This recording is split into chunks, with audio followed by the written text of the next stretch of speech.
Okay, good morning. Daily Tanya, Monday.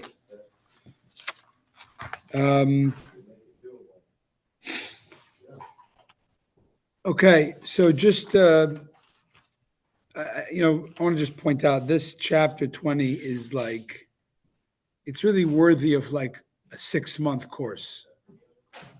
There's a lot, it references a lot, I'm saying really, in many ways, like a compendium of like a lot of the big ideas of Kabbalah and creation. There's really a lot there. So, but to understand the basic theme of the day, yesterday, the goal of Igeres Chaf, of letter 20, is to help us at the end of it. It's a lot of in between, but the end game, the end goal is to appreciate how in physical mitzvahs there's something that doesn't exist in the entire spiritual universe. We have to get there. So to get there, we talked about the difference of Ilav Alul. I'm giving you a background, just a summary. Ilav Alul is that cause and effect. Cause and effect, there's always a relationship between cause and effect.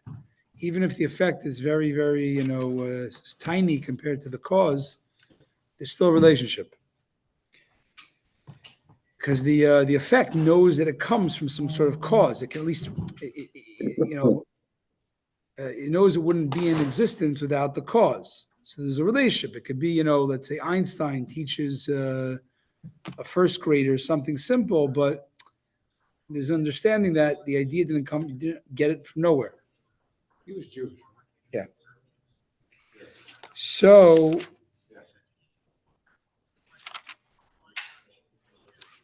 now, let's continue page 78.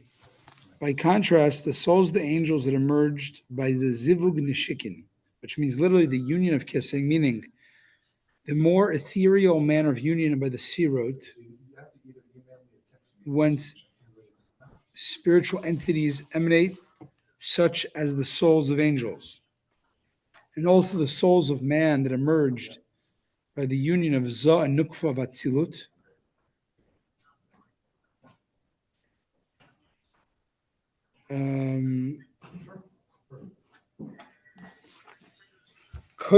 before their descent to Bria Tzirasira.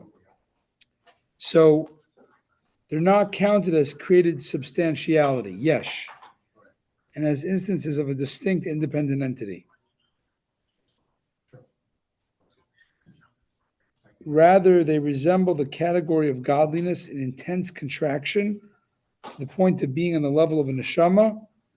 They are like the kalim of the 10 sefirot of Atzilut, which, though they are divinity, are by nature finite, on account of the contraction of the infinite Ein Sof light, which is the kav that is vested in the nefesh of neshama, in their nefesh of neshama. And like the original tzimtzum, the original contraction of God's infinite light, that there was a void to create space for the world.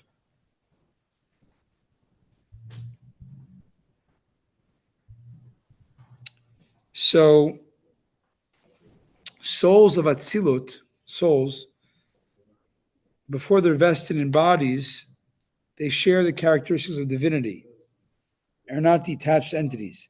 And even after the nefesh of neshama, the souls of Atzilut, descend to this world, to the first tzaddikim, it is possible their essence did not change to become entities distinct from divinity. That is why they withdraw from their bodies when they sought to sin before they sinned. I'm going to read the whole thing, and then we'll put it through ChatGPT. We'll try to get basic. It is reasonable to assume that all the thousand myriads of worlds that are in the Golgalta of Arach Anpin and Zer Anpin are not really worlds like the Hechalot of Atzilut and are a form of Yesh, but are like the souls of the angels that emerge from the Zivug Neshikin and are called worlds relative to the rank of Golgalta and Dikna. They, the angels and souls of Atzilut, are not, however, actual divinity, and as such are able to create substantial something from nothing. Substantiality ex nihilo.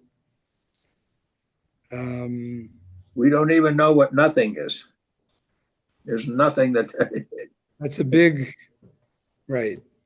nothing is there's no such thing in my mind. I was trying to read this morning the commentary, and it's like literally like it's huge amount of to really every line here is a page because it's all Kabbalistic terms. Let's just go a little further and we'll try to get piece together. Because they already emerge and become separated from the Kalim of the 10 Sfirot, Vatzil within with which the Kav of the infinite Ein Sof light is vested. I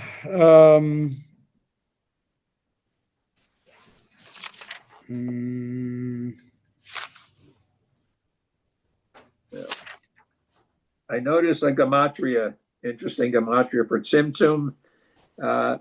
Tzim is Tzadik Mem 130. 13 times it's a multiple of 13. That's my biggest big theme song. That's Alan's theme song. 13. Everything is a multiple of 13. So you're not worried about Friday the 13th. We're not worried about that. That's actually good. It's the 6th day of the week and the 13th, 613. So why are Friday the 13th is great if you're Jewish. Okay, fantastic. I think I heard that too. Okay, because they already emerged and became separated from the Kalim of the 10 Sfirot, within which the Kav of Ein Sof is vested. For the light is like its source, the luminary, the very core and essence of the blessed emanator, whose being is of his essence. He is an essential form of being. He is not heaven for friend and brought into being by some other Ilah preceding himself. You're reading on Tanya. I'm reading Tanya 80. I'm just reading page 80. Oh, you're already on 80. Okay, sorry. We're 81 now. We're starting 81. It is therefore God's power and ability alone to create something, yesh, of absolute naught, and ayin, and nothingness, without this yesh having any other cause and reason preceding it. In order that this yesh, created by the infinite power of the Ein Sof, should have a limit and measure, the infinite Ein Sof light was vested in the Kalim of the 10 Sfirot of Atzilut, because they're limited to some degree, and becomes united within them so absolutely that he and his causations are one, so that he can create with and through them creatures that have limitation and finitude. This is essentially the case through their investment in Bria, Tzia, Asiya. Okay. What I take away from here is like this. The beginning was a lot of Kabbalah, and it talked about there's things that are called godliness, which means that they, I hope I'm not getting this wrong. The Kabbalists talk about God's power of creation as light. Why did they talk about its energy? Why light?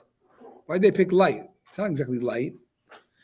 So the reason is because there's a lot of similarities of the way Hashem's creative energy works and the property of light, the properties of light. One property of that is that light is similar to the source, right? So the sun beams are like far reflections of the orb of the sun. That's why the Kabbalists, they talk about the creative process with the Or Ein Sof, the light of the infinite. Why the light of the infinite? Because the light, because there you see how this energy is really coming from a source, and it's similar to the source. So it's not exactly light. It's not like yellow light or something. It's it's an energy that is connected to its source and similar to its source. So we're saying the infinite creative power is called the infinite light. Okay. Now, some things in creation, in the ecosystem of creation, are called godly, like a soul or a higher level angel. They're not called a separate, like a yesh means something that has independence. But these higher level souls or angels, they're not independent. They're clearly light beings. It's very obvious that they're light beings. They're coming from a source. However, we know that symptoms of the contraction, there now becomes the light is obscured. Now there's yesh. You can make beings that are, what do you call it? Beings that are very independent.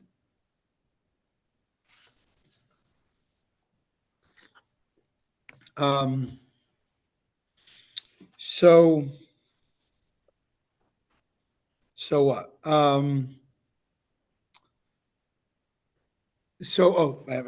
Okay. And he talks about some other high level things, but they're called beings, which means they're separate. They're like defined yesh. Yesh means substantial entity, where they feel not projection of the light. Here's the deal. We talked about that God and his causations are one. What is causation? The vessels of the sefirot are one.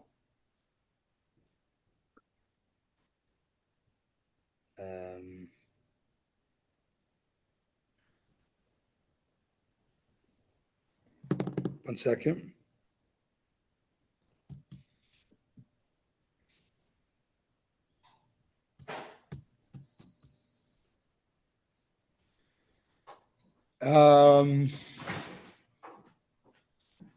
The ability to create something from nothing.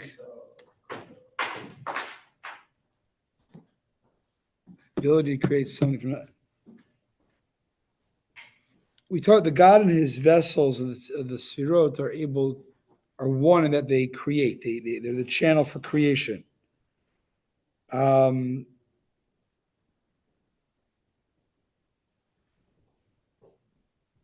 Here's the deal. I think this is the deal.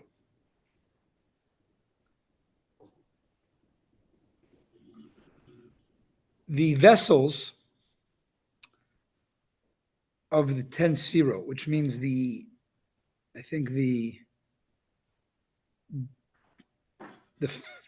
aspect, the ability to be finite of God's infinity, that he's so infinite he can be finite. Something like that.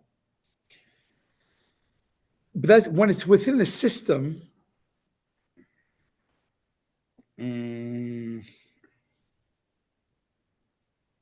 it's in the system, and when it's part of the entirety of God's infinite spectrum of can do infinite, can also do finite. So that finite possibility can do something because it's so plugged in to the source, right? It's really just like a sunbeam extension of God. It's another hue, but it is nothing other than an extension. So because of that, it can do something that only God can do. What is that? Create something from nothing. The idea of cause and effect exists in the entire galaxy and the universe, in the cosmos. There's cause and effect. You have, matter becomes energy, and energy becomes matter, and then all that, right? Like things can constantly shift from a cause to another form effect. But to have a something that is, when we say something, it's a different plane of existence that can deny its source. It feels independent. That is something, every cause and effect, the effect knows it has a cause. The physical universe is unique in that if you blink, or if you don't ponder, it can feel like it just is, right? Yeah, use your brain and your intelligent design and creator and all that, but the initial thing when you look at, you feel yourself, you feel you. you don't feel you are a ambassador of Hashem. You're an extension of Hashem. You feel just, I am. I am because I am. I am that I am. Like Popeye the Sailor Man. Well, let's Rabbi Gedalia has a parable. You have to speak loud, though. Sunset is red. You know, you see the red sunset. Sunsets are red, okay. So the sun gives you the full spectrum of the light. Yeah. Okay, and it's all of it. It's all of the sunlight, the entire spectrum. During a specific time, when the sun is low, it goes through a thicker atmosphere, which filters, so light refraction. Light refraction. So, many of the wavelengths, the ones that are separated, are the ones that we see as red. And so we can see an independent red sky in a specific time, but in reality, it's still the entire full spectrum. So that's the Simpson. That's the Simpson. And that's why the sunset could seem like an independent one color, which isn't the entire spectrum, but in fact it is. Just the other ones are obscure. So you're saying you see one color like detached from the rest? Right. But it's not Because the other detached. ones are filtered out by the atmosphere. The atmosphere is thicker on the side, and when the sun is low, the angle changes. And at that specific time, it's designed that we see it, one color separated from. But the it's rest not of the detached, it's still connected. It just appears Right, like it's it. Perceived from Perceived. our end as one red sunset. So you're saying that the different colors of the sunset, at a certain point you can see a color like almost detached from from the sun because of the atmospheric, filter. Okay. So the thing you're saying here is that we're going back to original Kabbalah 101. God and his vessels are one. The vessels of the Sfirot, the finite possibility of the creative infinite power, is still one with God. Why? Because it's one with God. That's exactly why it can do something of create a autonomous being, even though it's really coming from a source. And this is a very quoted thing in Chassidus. So listen up. There's a term, Kabbalah and Chassidus in particular, talks about different levels of manifestation of God. Different levels of manifestation of God. Right? We talk even the names, Elokim, Havaya. These are manifestations. The names are just manifestations. They're representing manifestations. Right? Different aspects. Havaya is what? Yud K Vav K? Yud Kei Vav Kei, yeah. It's transposed letters. So all the different levels of the aspects of God is signified by the different names of God. There's something above it all, and that's the Atzmos, essence of God. Essence is not, it's not even, you can't even call it an existence. The Rambam has to call it, like I think in the Rambam in Guide to Replex says, we can only say that he's not non-existent. But to call him, to say he's existent is like you're tethering it to our concept of existence. So we can only say he's not existent. That's confusing. It is confusing. But it's We're accurate. talking about an essence of God's beyond anything you can even remotely possibly. You can't even use the word S. I don't even like the word saying essence. There's no essence. As in It's all non-particular. Non-particular. So that is that's what we're talking about here. It's good. And because this is interesting, it's counterintuitive. Where do you see the deepest, most essential manifestation of God? In something where you don't see God. Again, you would think, what's the greatest revelation, the greatest depiction of God? In the temple, let's say, the Holy of Holies. It says that's maybe the greatest revelation, which revelation is already a box, it's a bucket of sorts. But we want to talk about God's truly above any handle or description, the quote unquote essence. It'll most be seen in a creation or a incident which feels almost devoid of God. because the mere fact that such a thing can exist, we know it has to be created. Nothing comes from nothing. But if it feels like it comes from nothing, it feels like I don't come from anything. That is the greatest depiction of God's deepest, unlimited, impossible self. Whoa. So that's and So the reason, it's like the concealment itself is the point, right? right? Because It's just a recognition of that there are certain things that are beyond us. no, but it's a little more. It's actually tethering. It's making it more logical, even than that. It's saying, why do you look at a rock and you don't see that it comes from God, right? Mhm. So you say it's symptom. You could say there's concealment, okay, but even concealment, it's a level of concealment that is nothing that we can do in this world. You couldn't do. You couldn't conceal something so detached from its source that it could feel entirely as if nothing came before it. There's always, everything in this world probably points to something before it. Right? I think, I don't know, I didn't qualify this totally. The only thing that looks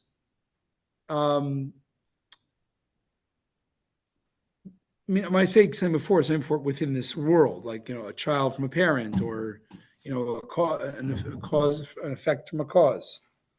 Anyways, God, who's the only non-preceded entity. I mean, there's nothing before God, Amen.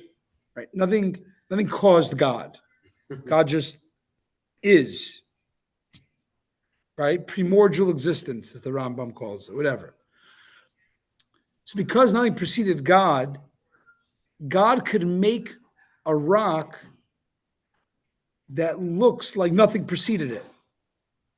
It had to be created, but its state of being is that it denies that something preceded it. That makes sense. Shkach. Or the human sense of ego, self, autonomy. You should be thanking the earth and your parents and this, that, right? But the default is we feel just I exist and I got to continue to exist. That sense of autonomy that is built in to physical creation, that's only possible because it's rooted in God's essence that nothing preceded him. Whoa. Anyways, something to think about. Shkach.